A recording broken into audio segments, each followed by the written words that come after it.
বন্ধুরা, আজ বলবো জি বাংলা ছেড়ে এবার স্টার জলসায় মিঠাই খ্যাত অভিনেতা থাকছেন স্টার জলসার নয়া ধারাবাহিক উড়ানে। বিস্তারিত জানতে হলে ভিডিওটিতে লাইক দিয়ে শেষ পর্যন্ত দেখতে থাকুন। আর মাত্র কয়েকটা দিনের অপেক্ষা।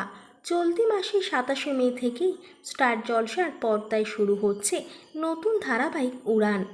ধারাবাহিকের মুখ্য ভূমিকায় থাকছে প্রতীক সেন ও নবগতা রত্নপ্রিয়া দাস।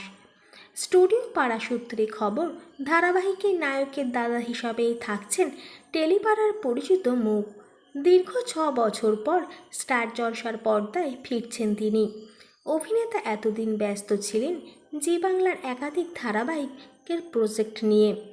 মিঠাই ধারাবাহিকে অভিনয় করে ধারাবাহিক প্রেমিকদের নয়নের মণি হয়েছিলেন এই নায়ক। উড়ানের প্রতীকের দাদার ভূমিকায় দেখা মিলবে টেলিজগতের জনপ্রিয় অভিনেতা ধ্রুবজ্যোতি সরকারের। মিলির পর আবার নয়া ধারাবাহিকে ধ্রুব। এ প্রসঙ্গে অভিনেতা সংবাদ মাধ্যমে জানিয়েছেন, আমি প্রায় 6 থেকে 7 বছর পর স্টার জলসায় কাজ করছি। শেষে অর্ধাঙ্গিনী কাজ করেছিলাম, খুবই এক্সাইটেড। এখানে আমাকে বাড়ির বড় ছেলের চরিত্রেই দেখা যাবে।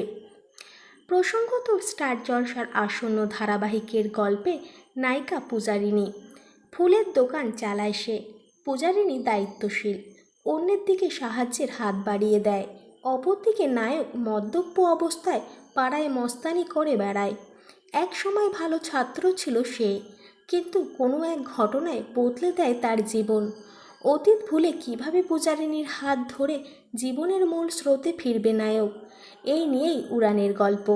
27শে মে থেকেই রাত 8টায় সম্প্রচারিত হবে উড়ান। বন্ধুরা, বিনোদন জগতের এই রকম নিত্য নতুন ভিডিওর আপডেট পেতে আমাদের চ্যানেলটিকে সাবস্ক্রাইব করবেন।